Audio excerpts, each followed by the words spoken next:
Bonjour, certains m'avaient demandé si je pouvais faire une vidéo sur cette fameuse église. Je vais vous faire la vidéo sur cette église et à la fin vous aurez un petit bonus. À côté de cette église, vous voyez, il y a une autre chapelle qui se trouve. Donc à vol d'oiseau, on est à peu près à 150 mètres. Je vais vous faire visiter déjà cette première chapelle. Donc le clocher de la chapelle, entre autres, comme on le dit, n'est pas commun. C'est encore un clocher qui est particulier. Comme le calvaire aussi qui s'y trouve est très particulier. Alors déjà, ce qui a disparu, c'était à la place de ce parking, il y avait un menhir qui a disparu. Au niveau de la chapelle, il y a deux fontaines qui sont... Il y en a une deuxième tout au fond là-bas. Et il y a celle-là. Et la troisième, elle est perdue, elle doit être derrière quelque part. Et il y a un point d'eau qui se trouve en plein milieu aussi de la chapelle. La chapelle a été connue entre autres aussi pour la peste. Donc il y avait Saint-Roch, je crois que c'était ça. On verra sur le panneau qui est écrit. Guérissez les gens de la peste de Quimperlé. Donc il y a le pardon, je crois que c'est le 15 août.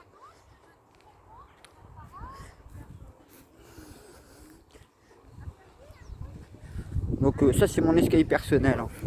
Moi c'est de ma taille on va dire. Donc voilà la petite fontaine. Donc il manque certes une partie de la statue que les jeunes cassent souvent ici. Donc ils l'ont pas remis cette fois-ci. C'est ici que les gens du village autrefois buvaient leur eau et entre autres et puis lavaient leur linge ici.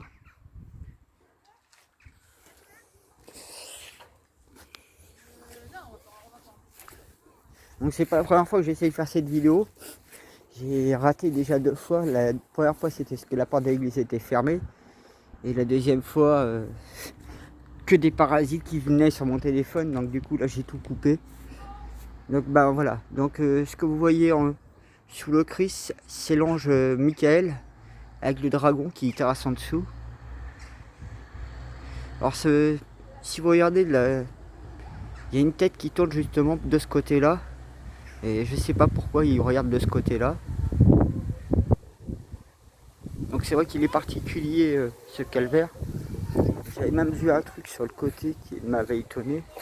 C'était ça. Cette forme-là qui est là. Peut-être qu'on ne verra pas vraiment au niveau de la lumière. Mais j'avais noté ce truc-là. Donc vous avez des têtes qui sont aussi sur les côtés ici. Donc vous avez le Christ qui regarde côté ouest. Et de l'autre côté, vous avez un deuxième Christ qui est de côté est. Face à la porte en fait de cette chapelle qui date environ de 1589, 99 je crois. Et ça, je vais regarder sur le panneau, je vais le lire. Je sais que le panneau est pas facile à le lire. Vous voyez, il y a un deuxième Christ juste là en fait. Donc il y a deux Christ sur la même croix et l'un derrière l'autre. Ce qui est dommage, c'est qu'il y a des gamins. À croire que c'est pour m'embêter. Je vais passer de ce côté-ci. Donc ça c'est une aile qui a été rajoutée entre autres. Et il y a eu de l'autre côté, ça a été rajouté aussi. Vous voyez, tout a été vraiment sculpté. Alors dans cette chapelle, on célèbre aussi les mariages et pas mal de concerts. Vous trouvez aussi le patron des animaux, Saint Cornelius, qui est dans cette chapelle. Vous avez Saint-Roch, Saint-Philibert et le Saint-Molane, donc celui où a tiré le nom de Moëlan-sur-Mer en fait. Donc il y a des jeunes aussi qui font des inscriptions dessus. Donc, ce qui est dommage, c'est vous voyez, ils ont coupé la plupart des arbres et ils plantent pas. Donc ça commence à bien me gaver de les voir en train de tout couper dans ma commune et ils ne mettent pas un seul arbre. Bah, quoi qu'ici, ils en mettent quelques-uns, mais dans des espaces comme ça, ils pourront en remettre. Donc vous voyez là, pareil, le truc il est magnifique je trouve au niveau de... Je sais pas comment ils appellent trop ça. Donc si vous regardez là, on dirait presque un lion.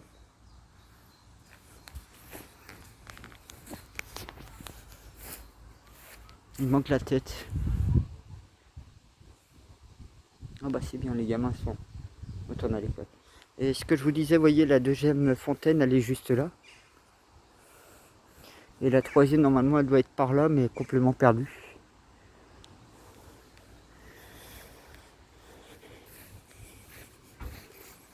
Vous voyez, hein, l'église, elle n'est pas très très loin.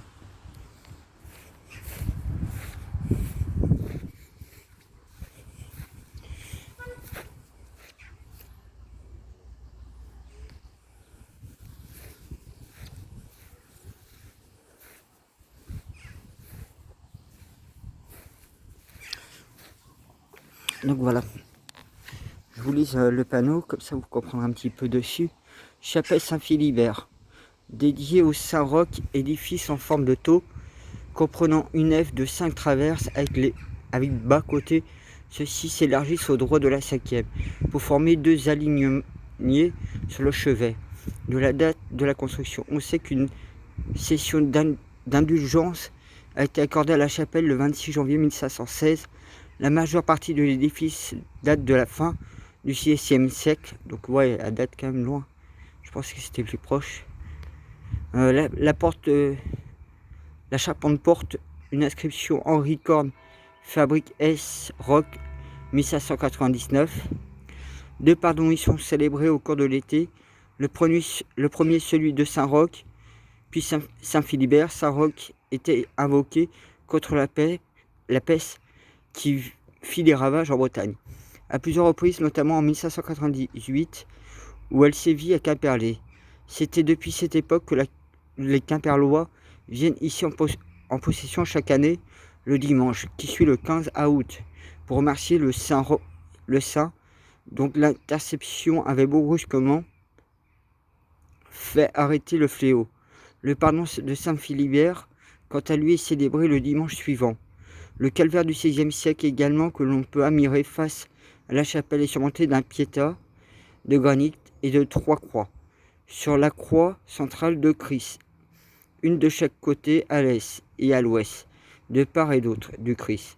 Les 2 larrons au-dessus de Saint-Michel et son bouclier foulant le dragon, et sans doute veillant sur le cimetière dont il est le protecteur. À remarque, toujours de la même époque, la fontaine Saint-Roch, principal point d'eau des habitants du bourg de Moëlan au cours des siècles écoulés. La chapelle, l'ancien cimetière qui l'entoure, le calvaire et la fontaine constituent un ensemble remarquable classé monument historique depuis le 26 mars 1943. Et cette plaque a été déposée par la mairie de Moëlan le 15 juin 1999. On vous a aussi cette porte qui est magnifique. Hein.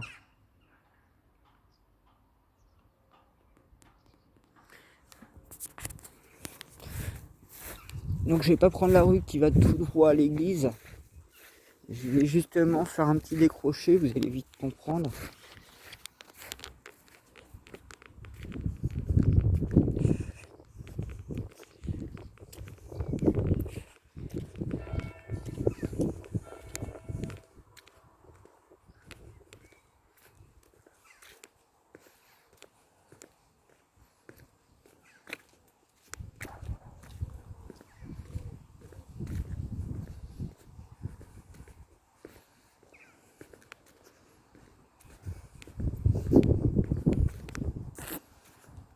Donc j'aurais pu prendre cette rue vite fait pour aller à l'église, mais je vais prendre un petit décroché à côté, vous allez vous comprendre.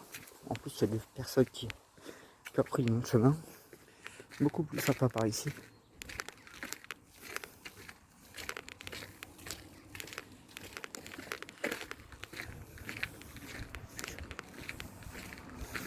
Donc ici vous avez un chêne qui a 2, 3, 400 ans, peut-être 500.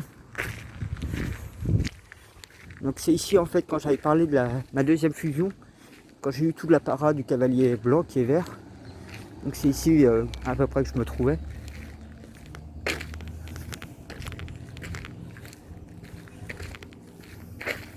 Vous voyez, hein, je me trouvais pas loin entre la chapelle et l'église qui est juste derrière.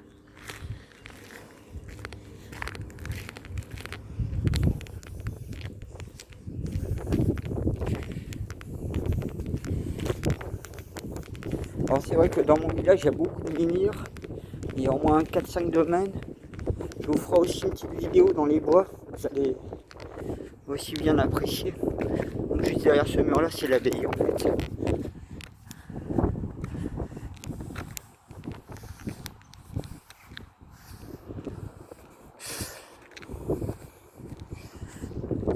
faire un petit décroché à l'abbaye vite fait, je vais vous montrer deux petites choses.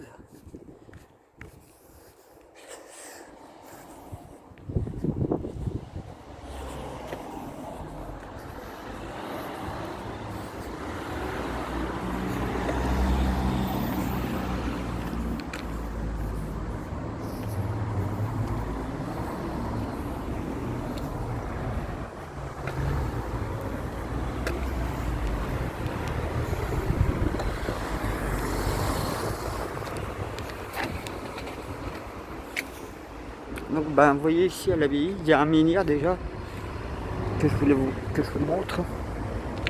Et juste à côté du menhir, vous voyez, il y a une autre pierre qui est pas mal ici aussi intéressant. Donc on peut se demander ce que c'était comme pierre qui a été sculptée comme ça. Donc on voit très mal les inscriptions.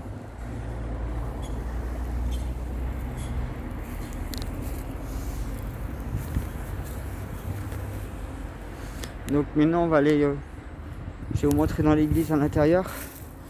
Vous allez voir qu'il y a pas mal de choses qui nous feront penser aux Templiers. Déjà rien que la construction fait penser à une œuvre templière. Alors ce qu'il faut savoir, c'est qu'il y a un autre menhir juste à côté de cette église. On va passer justement par devant. C'est pour ça que je prends le chemin ici en question. Donc ouais, vous avez une autre calvaire demi là. Donc ce que je vais vous montrer se trouve justement au niveau de ces vitraux. Alors on a déjà décodé un petit peu les choses.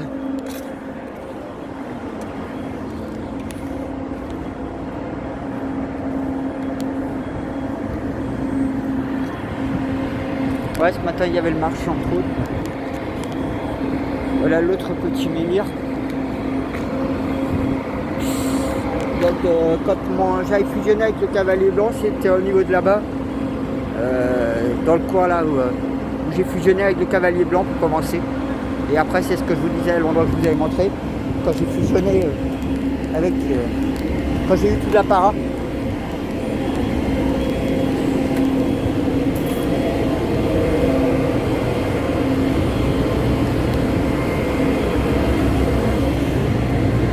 J'espère que cette fois c'est ouvert. Wow.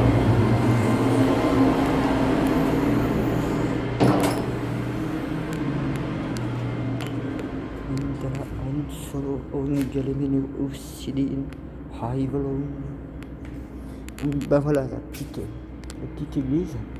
Donc quand je vous dis ça fait penser aux Templiers, vous comprenez tout de suite pour entrer. Là vous avez une autre statue.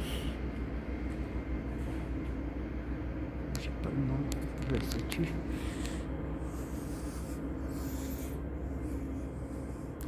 Donc ces vitraux là sont récents en fait. Donc ceux-là pareil sont récents. Alors ceux-là sont plus anciens.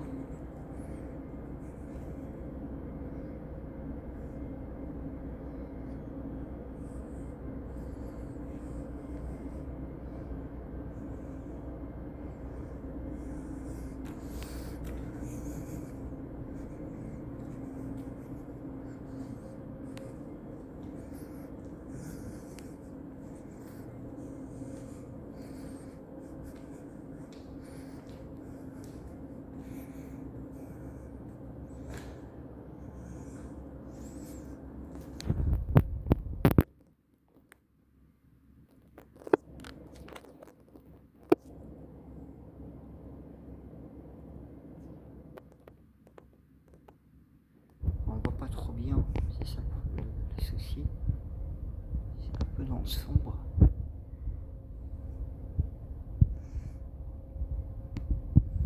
Donc ça c'est des vitraux qui sont anciens.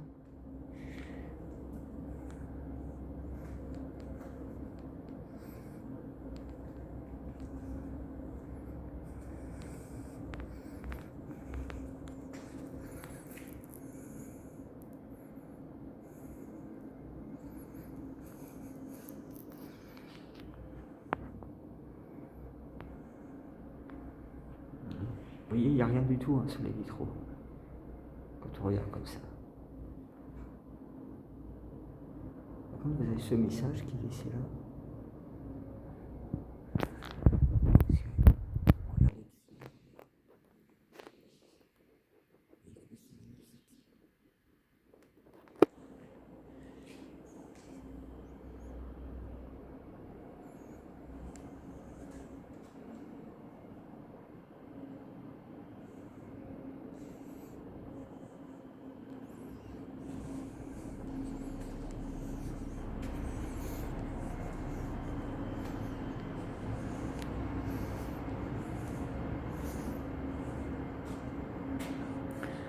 Donc vous voyez, à ce niveau-là déjà, alors je pense que vous voyez pas où il est le message codé. Alors c'est le fait qu'on n'a pas vraiment le soleil déjà pour pouvoir bien le voir. Je vais essayer de voir. Je vais passer par-dessus pour vous montrer où il est le message codé. Je vais essayer de passer de ce côté-ci. Donc voilà, le message il est là.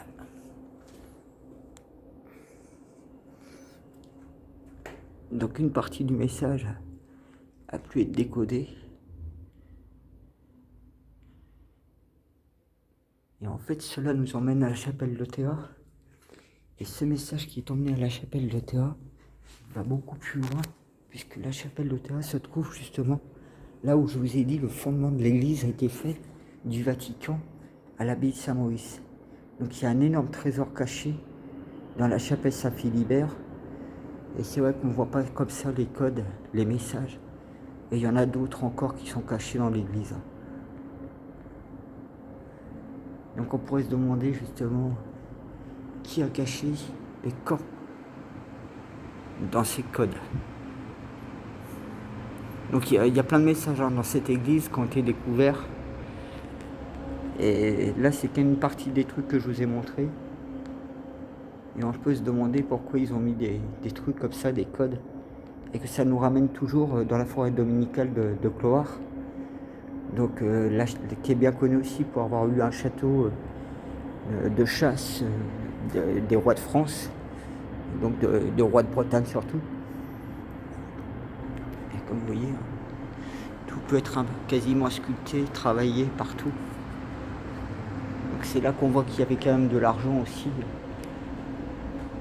Énormément, comme je vous dis, ici il y avait des croisades qui partaient, des Templiers justement vers les Terres Saintes.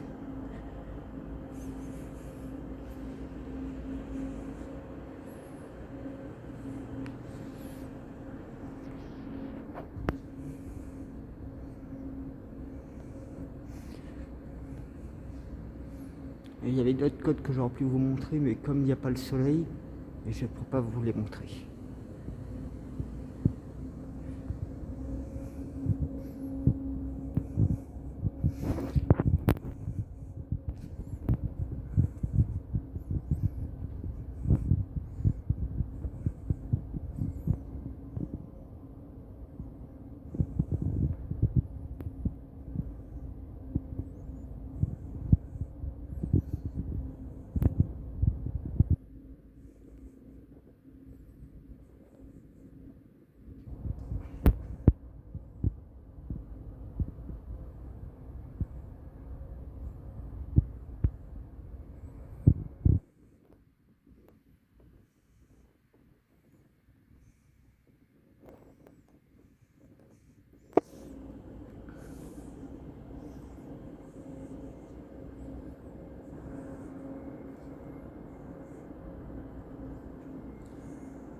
Alors je vais doucement pour tout vous montrer, pour que vous ayez le temps de voir.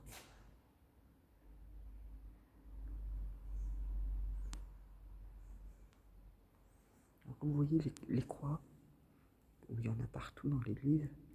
Il n'y en a pas à voir sur les premiers piliers du milieu. Ils font tout le tour.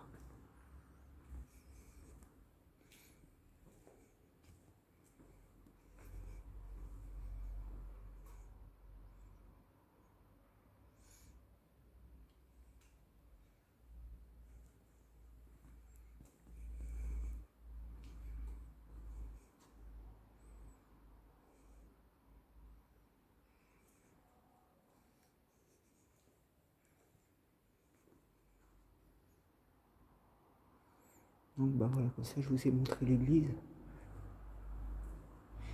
Et donc vous savez qu'il y a des messages secrets cachés ici qui nous emmènent sur un gros trésor dans la foi dominicale.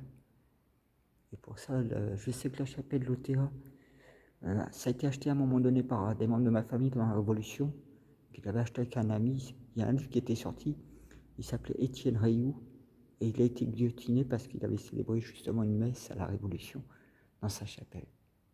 Elle avait été abandonnée par la suite, elle était tombée en ruine, et des gens l'ont reconstruite. Et donc actuellement, la chapelle a retrouvé l'ampleur de son temps, même si c'est pas dans les attitudes, puisque la chapelle de l'OTA, comme elle était tombée en ruine, il y a beaucoup de choses qui ont dû être perdues. Et dans la forêt dominicale, j'ai un ami, justement, mon ami Mage, il a trouvé une des ruines pour l'instant. Donc moi, je vous laisse sur ce dernière quelques images de vidéo.